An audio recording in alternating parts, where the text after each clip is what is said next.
Shalom. We'll get started in just a few moments.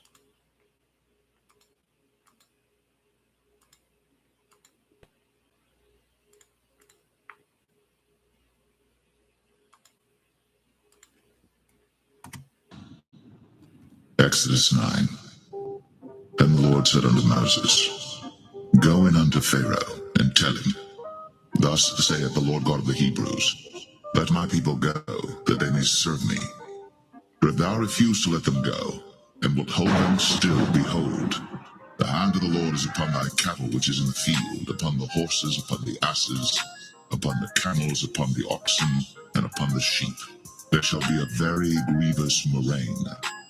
And the Lord shall settle between the cattle of Israel and the cattle of Egypt, and there shall nothing die of all that is the children's of Israel. And the Lord appointed a set time, saying, Tomorrow the Lord shall do this thing in the land.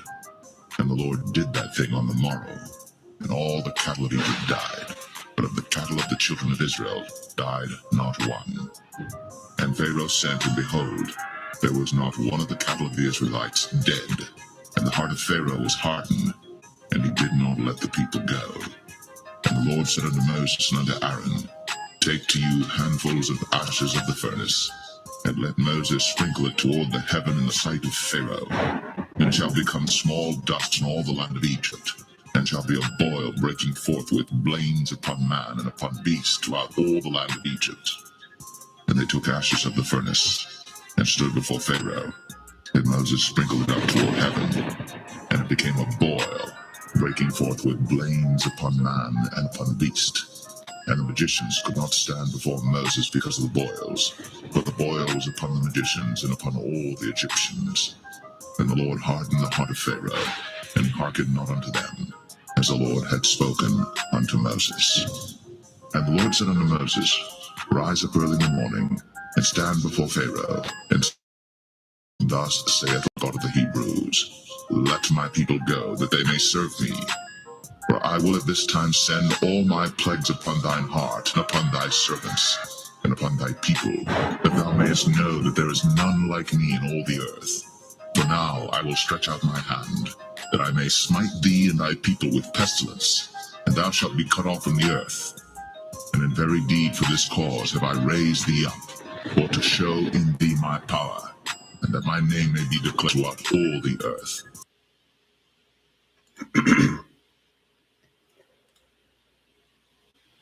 Shalom. First and foremost, I want to give all praises, honor, and glory unto my power. Yahweh Bashim Yahushua Bashir HaKodash. That's all praises to the Heavenly Father.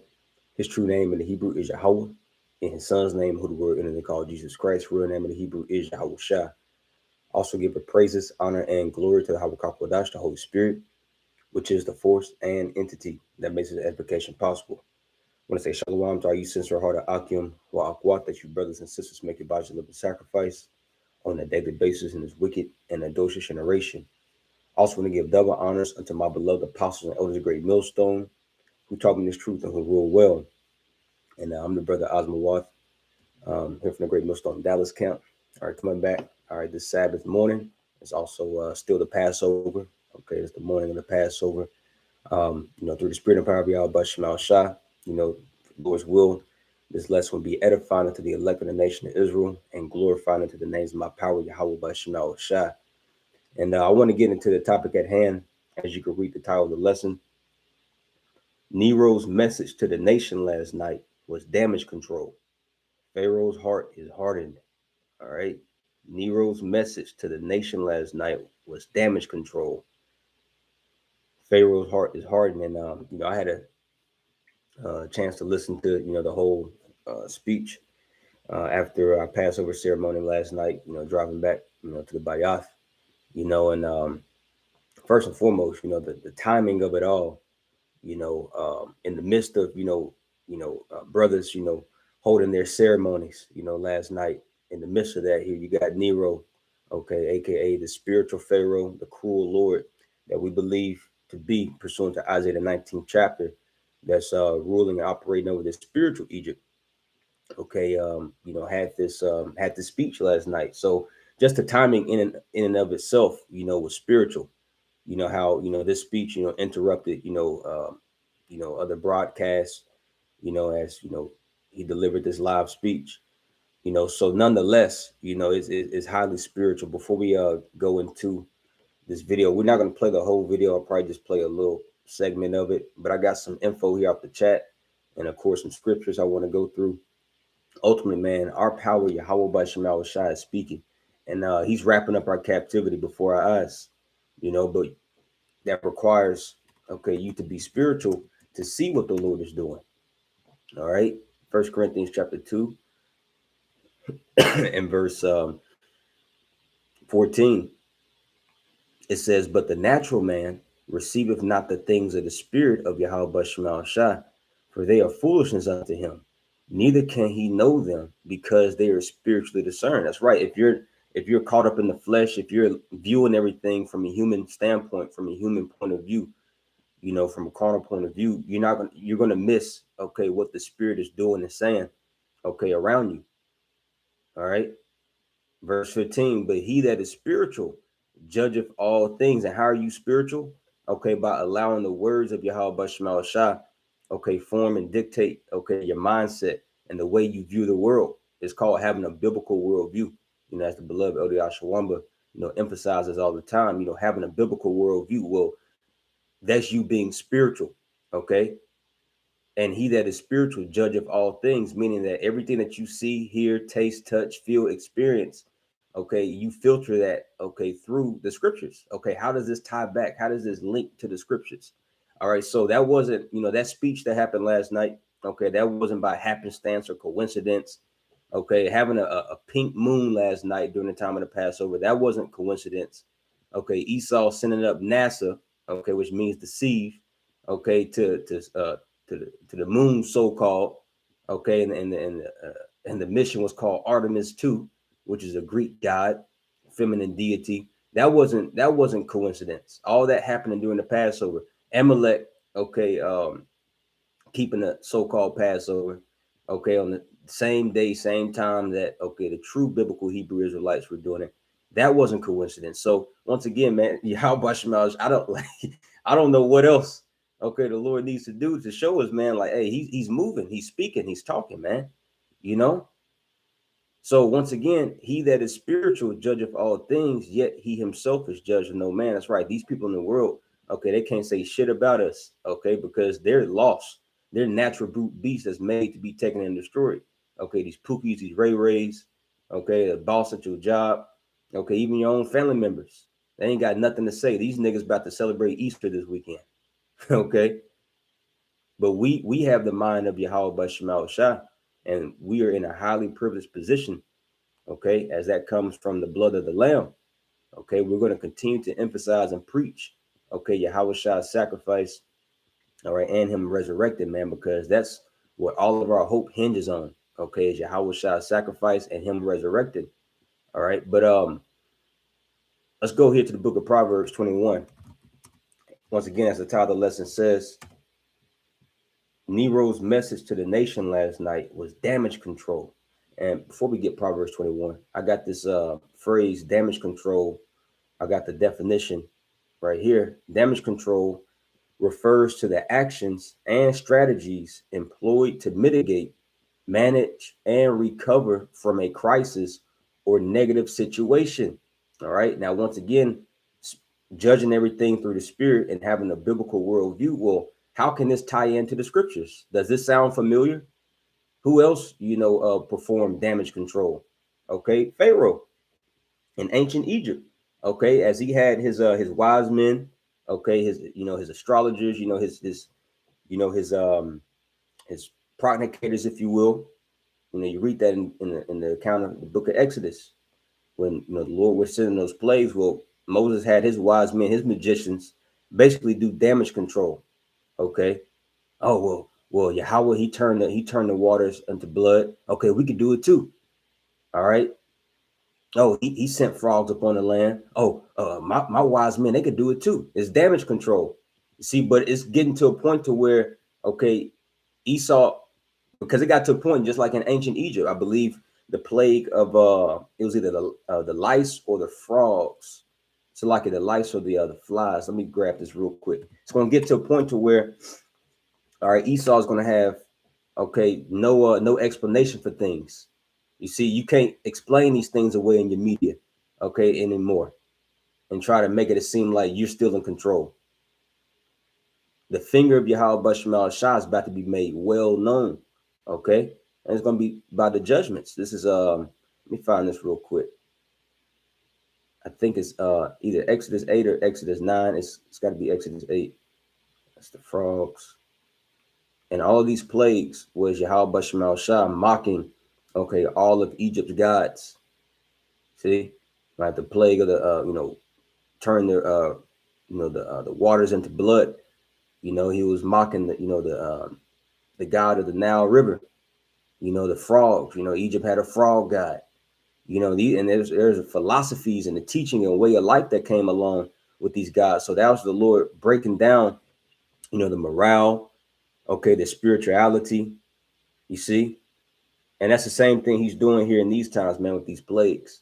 Okay, Jesus ain't doing this. Allah ain't doing all this. Buddha ain't doing this. The black woman ain't doing this.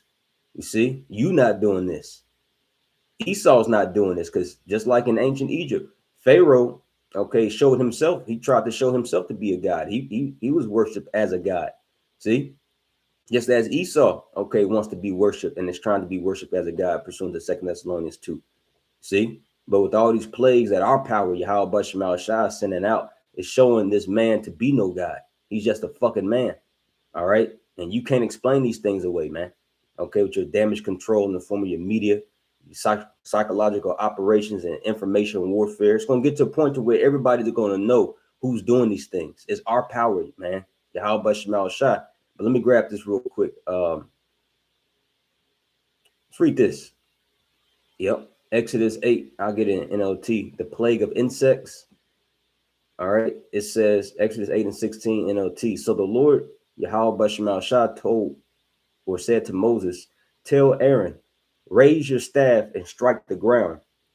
It says, the dust will turn into swarms of gnats throughout the land of Egypt. So, and we all know how annoying gnats are, bro. Hell, one gnat, trying to fly up your nose or fly in your ear, getting close to your eye, But just imagine the Lord swarming, okay, that whole country of Egypt, man, with gnats, and all these plagues was destroying Egypt's economy, So it says, the dust will turn into swarms of gnats throughout the land of Egypt. So Moses and Aaron did just as Yahweh had commanded them. When Aaron raised his hand and struck the ground with his staff, gnats infested the entire land, covering the Egyptians and their animals. All the dust in the land of Egypt turned into gnats. Check this out, verse 18. Pharaoh's magicians tried to do the same thing with their secret arts, but this time they failed, and the gnats covered everyone, people and animals alike. This is the finger of the Most High, the magicians exclaimed to Pharaoh. But Pharaoh's heart remained hard. He wouldn't listen to them, just as Yahweh Shemal Shah predicted or prophesied. You see that? So once again, here in these times, Esau, he has his magicians, okay, his technocrats, his Noah Yuval Harari's, his Elon Musk, okay, his scientists, okay, his monthly prognosticators, his astrologers, okay, and they've been tapping in, okay, on the left-hand side, and they've been able to do a lot of, pseudo miracles and pseudo signs and wonders, okay, that's, kind of helped this man's kingdom stay afloat. But now, okay, Yahweh Shemal Shah, okay, because the left hand works for the Lord. So the Lord is, stripping away that left-handed power away from Esau to where he's about to just be left all on his own. And it's going to get to a point to where he's going to have no choice but to admit, man, hey, this is the finger of the Lord, but his heart is still hard, man. You see? That's ultimately what I got from this message last night, and I was hoping he was going, go into something else, brothers, in the chat is like, hey, man, hey, hopefully he mandates the chip, in that speech, which, we know it's, some more things that gotta, come to pass, but we're super close to that. But even though he wasn't really saying too much in his speech, it still showed the mindset that the Lord has in men, and that's a very hardened mindset, which that's prophecy. You see that? That's prophecy, man. Proverbs 21:1. The king's heart is in the hand of Yahweh Bashemal Shah. As the rivers of water, he turneth it wheresoever he will. All right. Let's grab this in Psalms 76:10.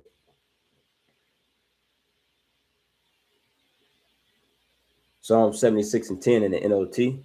Human defiance. All right. And Trump embodies, okay, and encapsulates human defiance. These Edomites in general, starting with, okay, the elite banking family. Their whole MO is just defiance against Yahweh Bashemal Shah. That's why, okay, America, Babylon the Great, also has the nickname Merithium, which means double rebellion. You see, because it's defiant against divine order of Yahweh Bashemal Shah. So it says, human defiance only enhances your glory, for you use it as a weapon. See that? Let's read that again. Human defiance only enhances your glory. So, okay, these Edomites, as frustrating and as tiresome it is to hear these prideful, base men speak and do what they do. Hey man, they're in the right spirit though. In order to force the hand of our power, Yahweh Bashemal Shah. That's why the Lord hardened Pharaoh's heart. You see, because he used Pharaoh's defiance, okay, for his glory, to make himself a name. Okay, he used his defiance as a weapon. See, the Lord is with the smoke. He's with the business, bro. Let me grab this here in the book of Exodus 4. All right, that's what he told Moses. All right, when Moses was about to leave, the land of Midian and go back to Egypt. All right, as the Lord was cultivating and shaping Moses, okay, in the land of Midian, teaching him, teaching him how to, be a shepherd, which that was spiritual. His occupation, train him, for, actually what he was, created to do, and that was to guide the Lord's people. But nonetheless, this is what the Lord told Moses, all right, in Midian. So this is Exodus chapter 4 and verse 20. Let's see. Yep, verse 21 in NLT says, and the Lord Yahweh Bashemal Shah told Moses, when you arrive back in Egypt, go to Pharaoh and perform all the miracles I have empowered you to do. Man, Moses was empowered. He had spiritual powers. But I will harden his heart, so he will refuse to let the people go. See, so before this situation even, went down, okay, the Lord said, I'm going to harden his heart. And we just got the reason why. He uses it as a weapon because it enhances his glory. This whole thing is all about Yahweh Bashemal Shah, okay, getting a name. The destruction of America is going to bring glory and honor unto the name of our power, Yahweh Bashemal Shah. And the salvation and deliverance of the Lord's elect, the elect of the nation of Israel, is going to bring glory unto the names of Yahweh Bashemal Shah. See, just like after you watch a good ass movie, you got the credits at the end. People be like, man, who made this movie? Who's the author of this movie? Like that famous movie, the Passion of the so-called Christ, right? Everybody knows about Mel Gibson. Like, man, Mel Gibson. So just using that as an example. Everybody's going to know who wrote this great of a movie that we call life. You see, so that's what all this is leading up onto, man. Exodus 4:21 again, NLT. And the Lord Yahweh Bashemal Shah told Moses, when you arrive back in Egypt, go to Pharaoh and perform all the miracles I have empowered you to do. But I will harden his heart, so he will refuse to let the people go. All right, and Esau here in these times, pursuant to Jeremiah 50:33, okay, he refused to let the tribes go, okay, in the form of setting up this technocracy, this tyrannical technocracy in the form of this N to the W to the O, okay, attempting to chip everybody, especially all the tribes, man. You see? To where he has full control and surveillance over the Most High's chosen people. See? Then you will tell him, this is what Yahweh Shema Shah says. Israel is my firstborn son. I command you, let my son go so he can worship me. But since you have refused, I will now kill your firstborn son. See that? And in the flesh, okay, who's the firstborn? Okay, pertaining to Jacob and Esau. Esau is, man. So great death is coming for you, Edomites. Let me grab this here in the book of, then we're going to play this video. I just had it in mind. Jeremiah 10.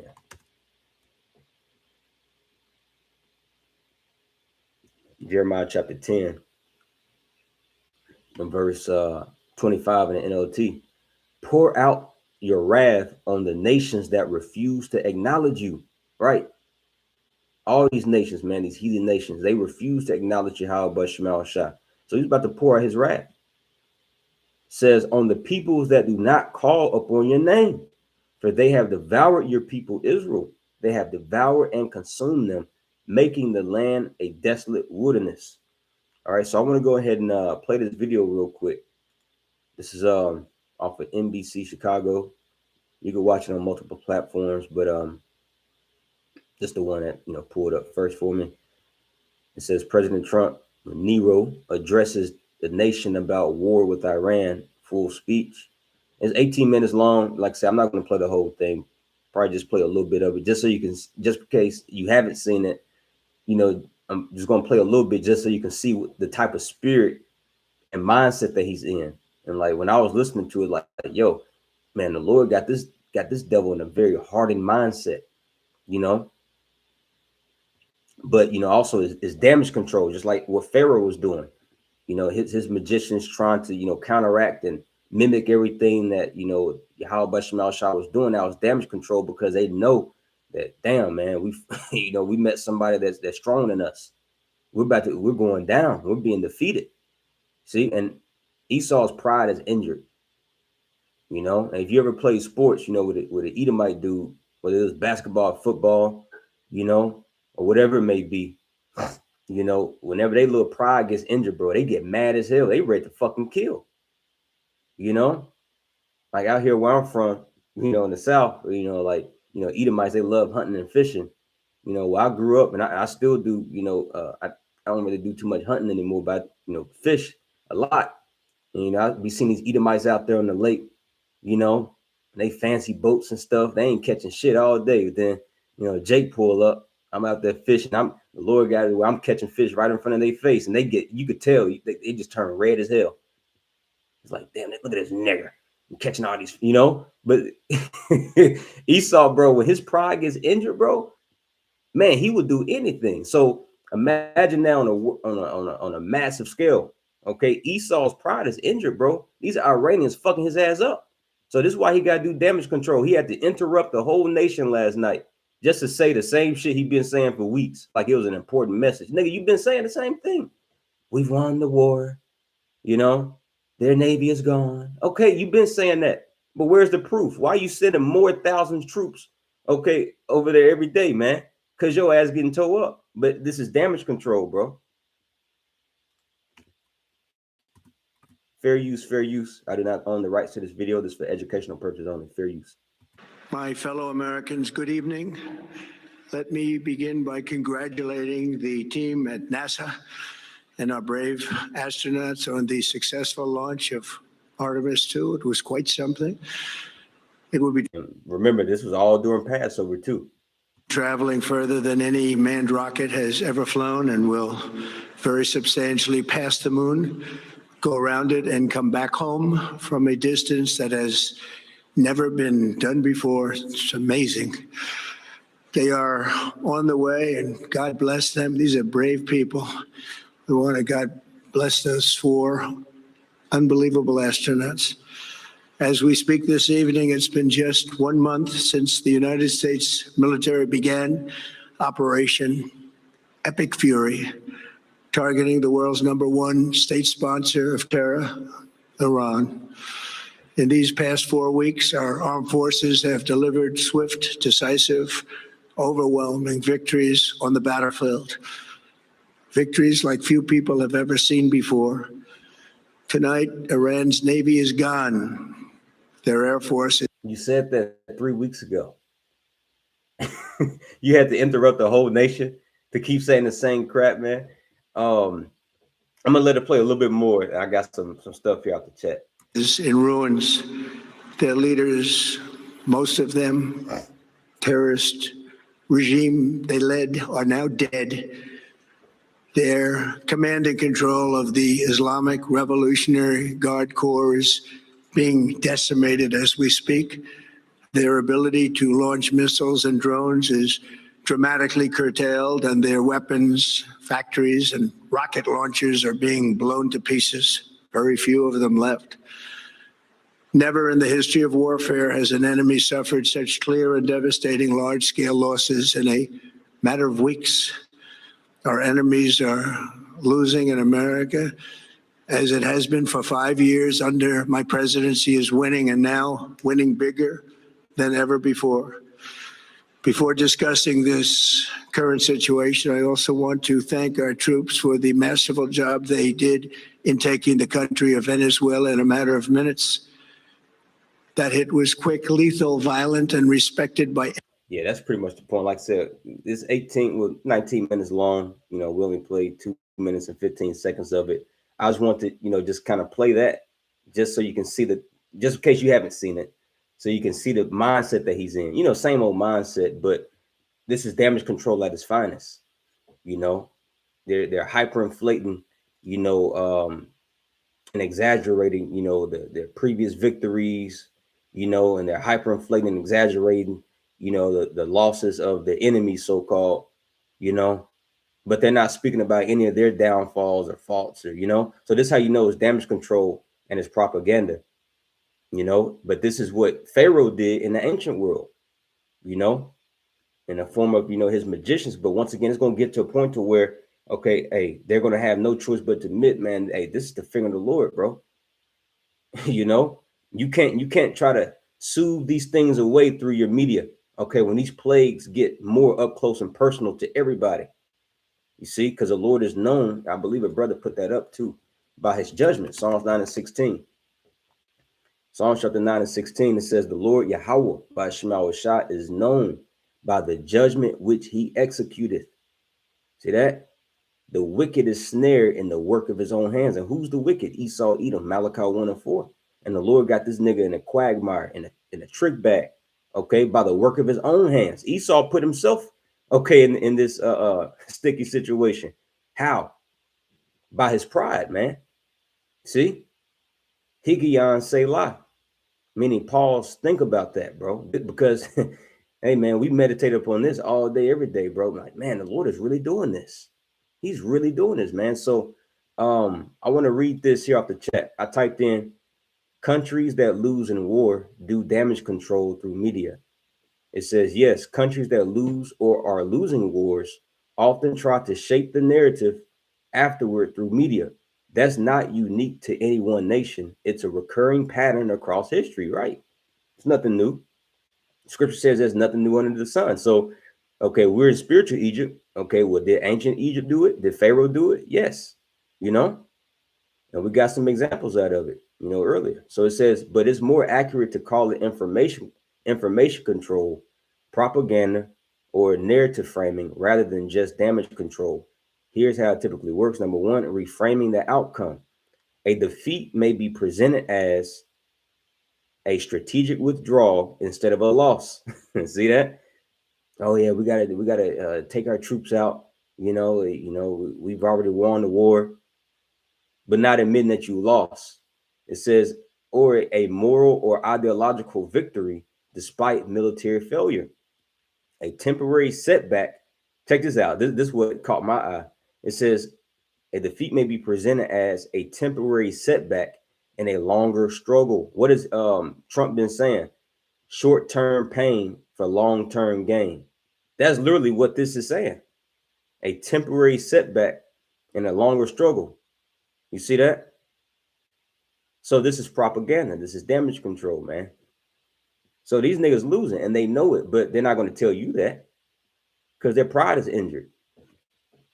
You see that? Esau is prideful, man. But we know, according to the scriptures, okay, and the principle of life, what pride, destruction comes, Salakia, pride comes before destruction, and a haughty spirit. So it says it gives an example after the Vietnam War, both sides frame the outcome differently. See, so it just depends on who you ask. It says North Vietnam emphasized liberation and victory, while U.S. narratives often focused on political complexity rather than outright defeat. Let's see. Khan, hey, the brother GMS Tazadakda put up Proverbs 17 and 28. Even a fool, when he holdeth his peace, is counted wise, and he that shutteth his lips is esteemed as a man of understanding. And he commented, when the ancient Egyptians lost wars, they lied about it too. It says ancient Egyptians, particularly during the New Kingdom, circa 1550 to 1070 BCE, often manipulated records of wars, see, portraying stalemates or losses as victories on temple walls. The most prominent example is Ramses II, who presented the 1274 BC Battle of Kadesh, a tactical failure against the Hittites, as a personal triumph. Key instances of Egyptian propaganda lies: the Battle of Kadesh, circa 1274 BCE. Ramses II documented this battle as a massive victory in numerous inscriptions, examples at Karnak and Abu Simbel, despite the fact that it was likely a draw or a tactical defeat where the Hittites maintained control over the contested territory. Man, okay, yeah, man. Yeah, read the comment board too. The brothers put up some great information. Hey, Baba Kashak, can you you know, uh, you know, put up the source, where you're getting that man, that's great, you know. But that just goes into, what we're speaking about in this lesson, bro. This ain't nothing new. Esau's losing. Don't see, this is a form of his witchcraft and enchantments to mind screw the people, man, to try to frustrate your faith, frustrate your let's grab this Sirach, the 16th chapter. It says the patience of the godly will not be frustrated. See, if you're part of the elect, if you're part of the hopeful elect, you're not going to allow this to, deter your mind. Oh damn, man, Esau, man, he is winning. No, he's fucking losing. All right, he's not going to tell you he's losing. All right, but this is how we know he's losing, is that he keeps repeating himself, trying to inflate and exaggerate his previous victories, and he's not really reporting upon all the deaths and deletions and losses that that's coming upon the United States military. You know, so this is Sirach 16 and 13. The sinner shall not escape with his spoils. Right, Esau is not going to escape, bro. Okay, and the Lord will not allow this man to fill his belly. All right, and the patience of the godly shall not be frustrated. See that? Who's the godly? The elect. So the patience, okay, of the saints is not going to be frustrated. Okay, the Lord is going to keep our faith and our expectation intact and sound, bro. How? Okay, through the sure word of prophecy. So no matter where Esau takes it with his lies, with his propaganda, we're not swayed over here, over there, and believe in one thing today and the next thing tomorrow. No, man, you can't frustrate, okay, the patience and the faith of the godly, bro. You see, now that's for these other people to get caught up in. You see, your average Babylonian, okay, your average spiritual Egyptian, your average American listening to that shit, a lot of them really believed it. Oh shit, okay, maybe we're doing good after all. No, man, Esau losing. It's just the Lord got his heart hardened. Okay, Khan, yeah, the brother said it was the AI overview from Google, and he put the URL, in the chat. So yeah, I'm gonna have to let me click that. I'm gonna read up on that. The water, bro. Give me 1 second.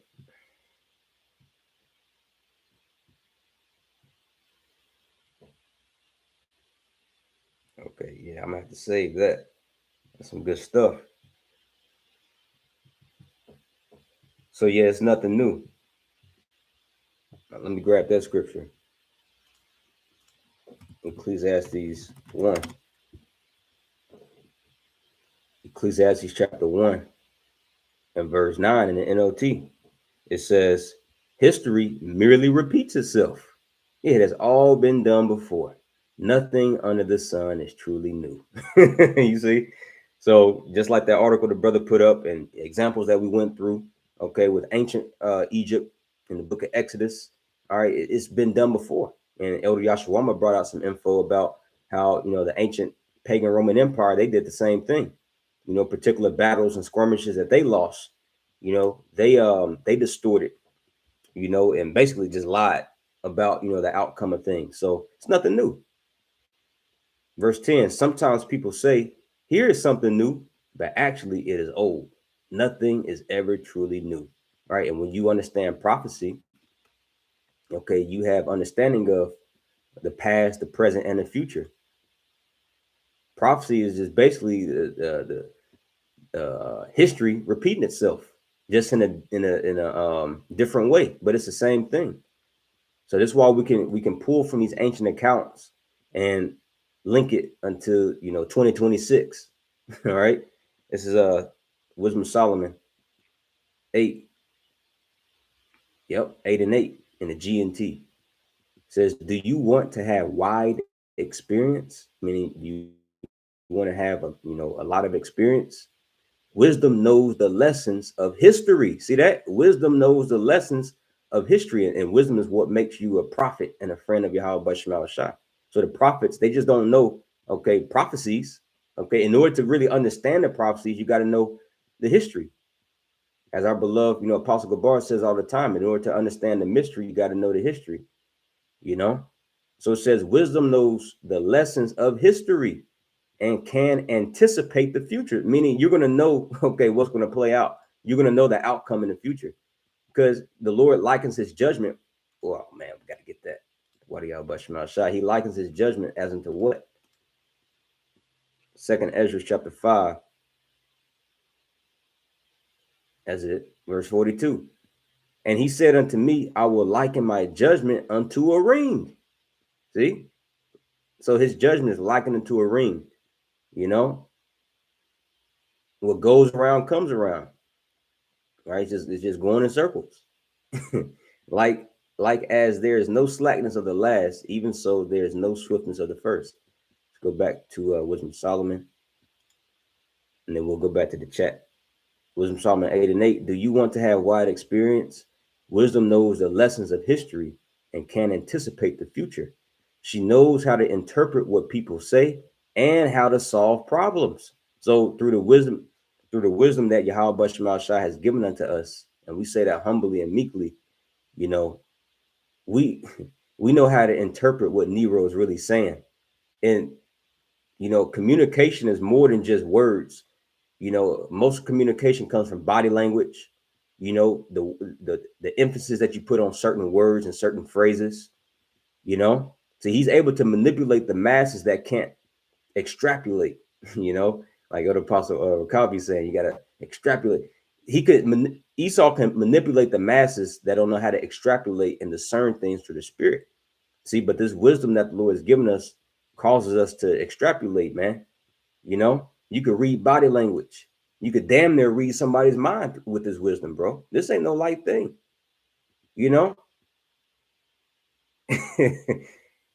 Sometimes, you could tell a person what they about to say before they even say it, in certain scenarios, certain times, man. And it's like you kind of shock yourself through the spirit, like, man. So we know exactly what Esau, we know the mindset this nigga in, bro. The Lord, Yahweh Bashmal Shah, man, our power has hardened his heart. So he's going to continue to speak boastfully and proudly, man. He's not going to stop. He's not going to admit that he's losing over there. This is why, those small cappers locking people up for taking videos of, missiles raining down over there. Why? Don't you have freedom of the press? Don't you have freedom of speech? You can't report about the truth. So his pride is injured. You see, but it's going to get to a point to where, just like in ancient Egypt, it's going to show everybody who's doing this. And Esau can't talk his way out of it through his media. Everybody going to witness it. She knows how to interpret what people say and how to solve problems. She knows the miracles that the Most High will perform. Oof, man, bro. Yeah, we know the miracles through the spirit and power of Yahweh Shema Shah that he's going to perform to a certain degree. That's, hey, he's going to show new signs and other strange wonders, you know? So we just got to just buckle up and hold tight, man. Enjoy the movie and how the movements of history will develop. Yep. So let's go back to the chat. It says number 2, controlling public perception. Governments may limit or filter reporting. Wow. So that just like, with the example I gave, with the small hatters, man, they're limiting and filtering, reporting about, what the state of Israel actually looks like, what that land actually looks like. There's reports saying that the land of Israel looks like Gaza right now, particular portions of it, that is, but your eyes won't ever see that unless you actually go over there, or unless, some videos leaked, but whoever leaked that video, they're going to get fined and thrown in jail. Why? Because Esau has to maintain a certain public perception, to try to, keep that, that persona of, being Goliath, being the man who should make war with the beast. See? It says governments may also highlight enemy losses more than their own. This whole time, when you watch that video, if you haven't already, with Trump addressing the nation, that whole time, he was highlighting, Iran's losses more than the U.S. losses. See, so that goes to show you that this is all okay in effort to control the public perception. So it says and also to emphasize heroism and sacrifice to maintain morale. Right? They also want to maintain the morale of these troops that they sending over there.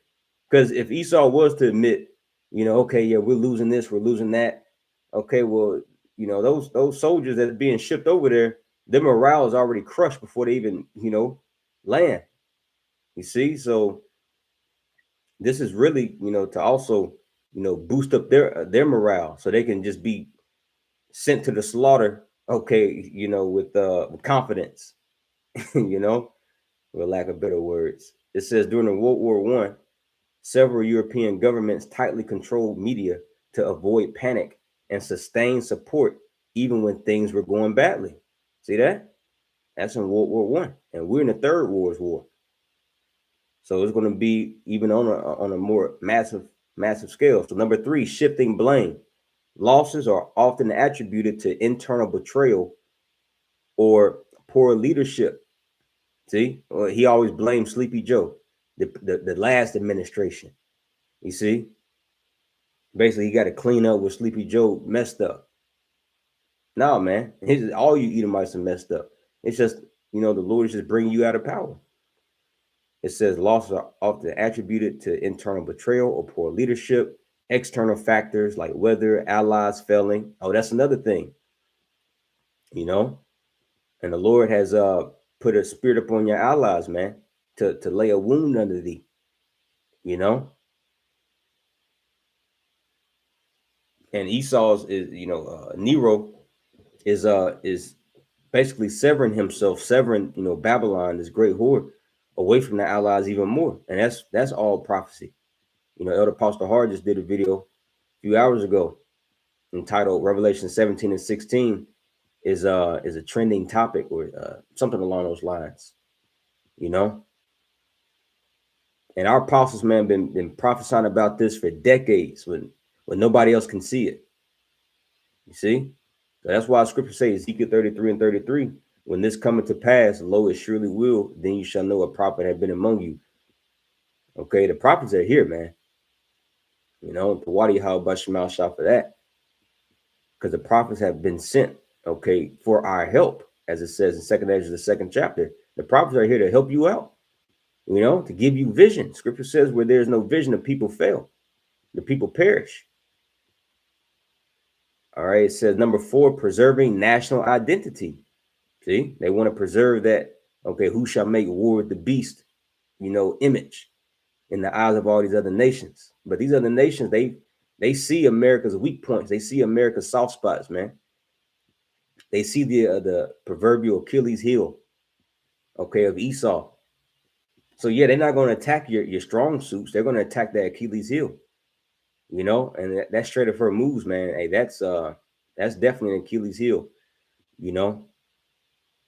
It says admitting total failure can destabilize a country. So narrative aim to protect national pride, prevent unrest or revolt, and maintain legitimacy of leadership. After the Soviet-Afghan War, Soviet messaging downplayed failure and emphasized international duty. All right. Number 5, we're almost done. Number 5, modern information warfare. Today, this extends to social media campaigns, state sponsor. And why do you think, okay, these major technocrats took over, you know, social media? Okay, small hatters, they own all the social media platforms, man. So you're not going to really see the extent and the damage and the losses that, okay, the state of Israel was taking, you know, in America. So that speech that he gave, man, that shit was a bunch of froth and vanity, and just filled with, you know, conflated pride, empty pride, man. We know that you're losing, bro. America's back is up against the ropes. The Lord got this place, okay, looking like Martin when he was in that boxing ring, you know, getting beat the hell up. That's how the Lord got America looking, you know. But they trying to play it off. It says today this extends to social media campaigns, state-sponsored news, cyber influence operations. For instance, narratives around the Iraq war vary widely depending on the country and political stance, right? So yes, media shaping after a loss is real, but it's not just covering up. It's usually a mix of political survival, morale management, and ideological messaging. And importantly, it's something both winning and losing sides do, not just those who lose. All right, so it just all depends on who you ask, you know? And all the while Trump is talking like this, bro. Iran is making those Lego skits, those Lego I'm sure y'all been seeing them. Let me see if I can pull one up. Yeah, Lego propaganda films. You know, just mocking America about how they losing and all that. Oh my goodness, bro! I didn't even see this. This was published 4 hours ago. Hold up, did y'all see this? This thumbnail right here. Let me see if I see. It's got Trump's face. Let me see. That's the spirit, bro. Let me see if I can fast forward it real quick to that was spiritual. Man. There we go. Look at that. You cannot make it up, bro. This is new. This is published 4 hours ago. And mind you, during the Passover. This is during the Passover. Look, it's got Trump's face, okay, on a pyramid. And it's got the American flag, proving that this is spiritual Egypt. And it's got Moses right there, so-called, okay, it's Edomite, looking, with a staff. So, man, look, it says, tell Pharaoh that Moses is coming toward the Nile. I'm gonna have to watch this. I'm gonna have to watch this video, man. So we're in some highly spiritual times, bro. And the Wadi Yahweh Shemal Shah, he is moving. All right. So yeah, we're gonna leave it right there. All right. Pharaoh didn't let me go today, so I gotta go back to the plantation. All right. But hey, this place is done, man. Hey, keep praying, keep pushing. All right. Keep fighting. Yahweh Shemal Shah is working for us. So with that, man, I want to give all praises, honor, and glory to my power, Yahweh, Bashim, Yahushai, Bashim, Hakodash. I want to give double honor to my beloved apostle, Elder Great Millstone, Mawaf Babal, Shalom.